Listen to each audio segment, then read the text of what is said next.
Hello viewers, आज का topic बहुत इम्पोर्टेंट है। आप लोग पूरा वीडियो ध्यान से देखिएगा। एफडीआर क्या होता है? एफडीआर इसका फुल फॉर्म क्या है? Flight damage recover. जो आपका बारिश का मौसम में रास्ता घाट जो काट जाता है ना, वो सब कुछ ये सब है एफडीआर। ठीक है।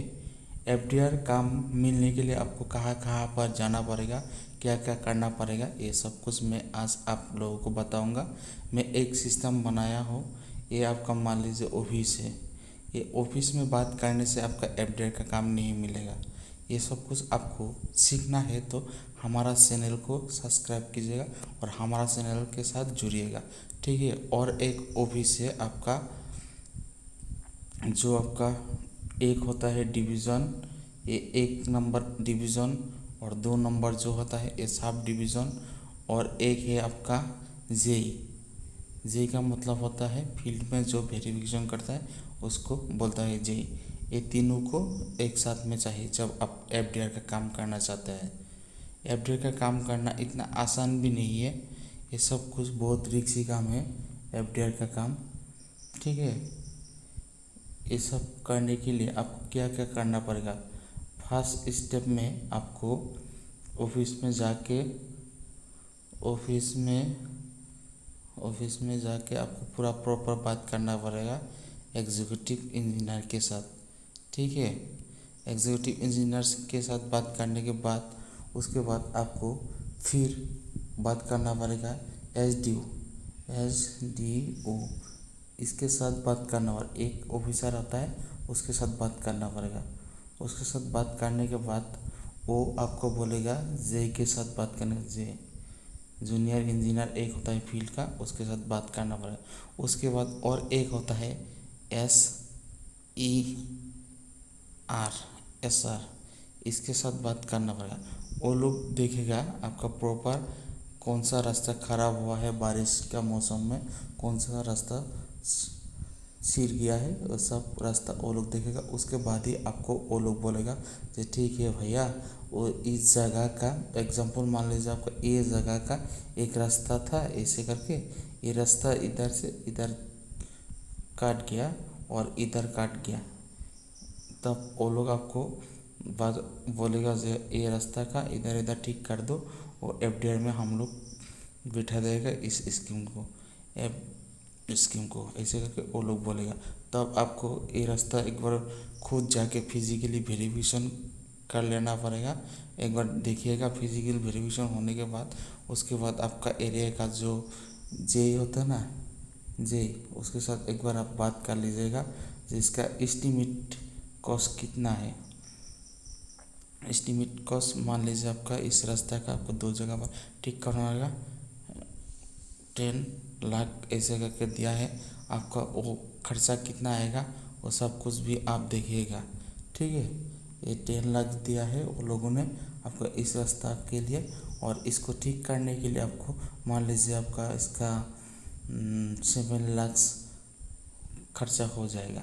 7 लाख सब खर्चा हो जाएगा तब आपको इधर से कितना प्रॉफिट होगा वो भी हिसाब करना पड़ेगा। तब आपको इधर से 3 लाख प्रॉफिट होगा। लेकिन 3 लाख आपका प्रॉफिट नहीं होगा, ये सब कुछ भी आपको हिसाब कैलकुलेशन करना पड़ेगा। तब आपको क्या करना पड़ेगा, आप एक बार हिसाब लगाइएगा जो 10 लाख में आपको मान लीजिए आपका 10%, तब आपका 1 लाख होता है। 1 लाख आपको पूरा प्रॉपर होता है बेनिफिट। लेकिन इसको आपको पैसा निकलेगा कैसे करके, ये आपको कब बिल होगा, ये सब कुछ भी आपको जानकारी पूरा प्रॉपर चाहिए, तभी आपको ये सब कुछ काम कर सकते हैं।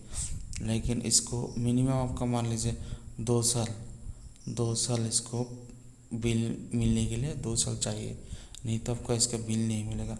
लेकिन इसके बाद इसको जब ये रास्ता है ना इधर और इधर ख़राब हुआ था, इसको ठीक कर दिया। इसको एक फ़ोटो खींचना पड़ेगा और क्या क्या करना पड़ेगा वो सबको सबको पूरा एक एस्टिमेट बनाना पड़ेगा। एस्टिमेट में हिसाब करना पड़ेगा कि कितना आएगा। वो भी आप एसडीओ या इंजीनियर एग्जीक्यूटिव इंजीनियर को बोल सकते हैं जी 10 लाख में मेरा खर्चा में इसमें बेनिफिट नहीं होगा, इसको एस्टिमेट कॉस्ट बढ़ाना पड़ेगा। तो वो लोग एक बार देखेगा, उसके बाद आपको मान लीजिए उसको 50 लाख कर दिया वो लोगों ने, तब आपका इसमें हिसाब करके देखिएगा आपका 1-2 साल बाद में इसका कितना प्रॉफिट निकला। तब मान लीजिए आपका एक इतना पैसा लगाया, फिर 50 लाख में आपका मान लीजिए आपका 3 लाख आपका प्रॉफिट निकला, 3 लाख प्रॉफिट निकाला।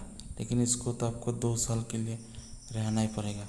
तब उसको एक बार हिसाब कीजिएगा जी इतना में होगा या नहीं होगा। तब आपका पूरा ध्यान से देखिएगा, तब आपको समझ में आएगा। और उसके बाद इसको एक बार फिर से अच्छी से वेरीफाई कर लीजिएगा इसको क्या क्या करना पड़ेगा इधर से इधर तक जाने के लिए। लेकिन ये सब में भी और एक बात है, मैं इधर नहीं बोल सकता। वो सब कुछ ऑफिस का जो ऑफिसर होता है ना, वो लोग के साथ एक डील रहता है। लेकिन डील नहीं होने से आपको एक भी काम नहीं मिलेगा, ठीक है। उधर भी ये मान लीजिए आपका 10% माइनस होगा, वो भी आप 10% माइनस करके देखिएगा इधर कितना होगा। और आपका कोई भी कॉन्ट्रैक्टर को इंटरेस्ट है एफडीआर का काम करना, एफडीआर का काम करने के लिए इंटरेस्ट है,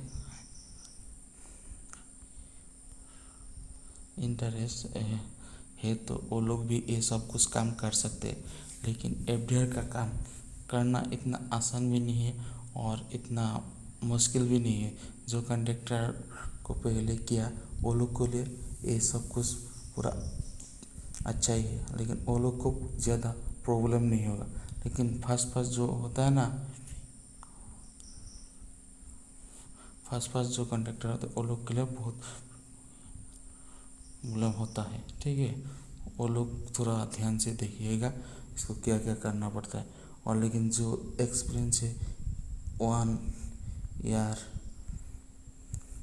और जो 3 ईयर, ये सब कुछ एक्सपीरियंस है जो लोग को, वो लोग को कोई भी दिक्कत नहीं होगा, वो लोग आराम से कर सकते हैं। उसमें कोई दिक्कत भी नहीं होगा, कुछ भी नहीं होगा वो लोग को, वो लोग आराम से कर सकते। लेकिन इसका बिल जब होगा ना, तब आपको उसमें भी आपका 3% एक माइनस होगा, वो भी आप हिसाब कीजिएगा बिल के टाइम में। ये सब कुछ नहीं बोल सकते। लेकिन आजकल तो आप लोग को भी मालूम है जो सिस्टम कैसे कैसे चलता है। आजकल का सिस्टम बहुत हरामखोर सिस्टम होता है ना। आजकल का सिस्टम में देखिएगा क्या क्या होता है क्या क्या नहीं होता है, ये सब कुछ आप लोग पूरा आराम से देखिएगा। ये सब कुछ करने के लिए आपको बहुत एक्सपीरियंस की ज़रूरत है। और आप लोगों को एफडीआर के काम के बारे में कुछ जानकारी चाहिए तो आप लोग डिस्क्रिप्शन में भी कमेंट कर सकते हैं, ठीक है। लेकिन मैं इतना प्रॉपर नहीं बोल सकता इतना, नहीं तो कोई भी ऑफिसर कुछ आदमी ने देख लेगा तो वो लोग भी मुझे बुरा मानेगा। लेकिन खुल के तो सब कुछ बोलना चाहता हूँ, लेकिन खुल के बोलने से आजकल नहीं चलता है। लेकिन एक सिस्टम हो गया आजकल, देखिएगा ऑफिस में आजकल एक ऐसा सिस्टम हो गया। ये सिस्टम क्या बोलो आप लोगों को, वो लोग को आपका 5%, 3% और 2% ये सब तो आपको देना ही पड़ेगा। टोटल आपका कितना हुआ 8% और 2%, टोटल आपका मान लीजिए 10% हो गया। उसके बाद आपको और 1% देना पड़ेगा, वो आपका बिल के टाइम में, जब बिल होगा ना उस टाइम में आपको 1% देना पड़ेगा, 3% वो भी आपको देना पड़ेगा। और सब कुछ मिला के आपका टोटल हो गया 13% आपका खर्चा। ये सब कुछ मैं अभी आपको एक हिसाब देता हूँ कैलकुलेटर करके। मान लीजिए आपका 15 लाख का काम है, 13% गया, तब आपका कितना गया इधर से, मान लीजिए आपका 3 लाख माइनस हो गया, तब रह गया आपका 13 लाख। एक प्लस है 13 लाख और इधर से आपका लेबर है ना, लेबर खर्चा, उसमें मान लीजिए आपका 10% ये सब कुछ इधर गया। उसके बाद और खर्चा है जो आपका मटेरियल होता है ना, उसमें भी आपका खर्चा होता है, उस सब में भी आपका खर्चा एक लगता है। उसमें भी आपका मान लीजिए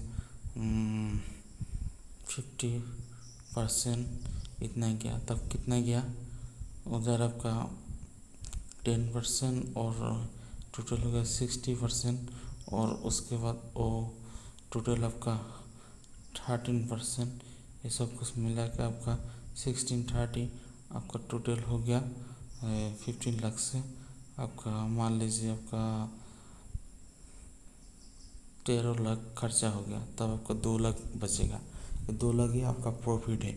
इतना ही होगा एक छोटा काम करने के लिए। लेकिन एफडीआर का काम कोई भी कंडक्टर नहीं करना चाहते तो एक काम करने से उसका फ़ायदा नहीं होगा।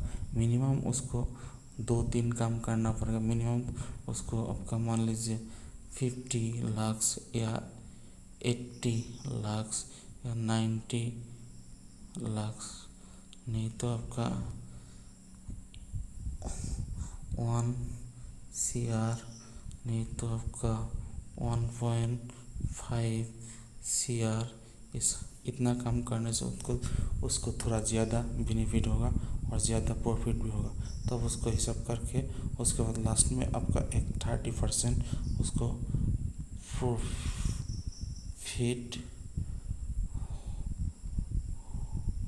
होगा। इतना होने से उसको तब चलेगा 1-2 साल रहने के बाद। आज का वीडियो में इतना ही है, ठीक है। आपको ये वीडियो अच्छा लगा तो हमारा चैनल को सब्सक्राइब कीजिएगा। Thank you.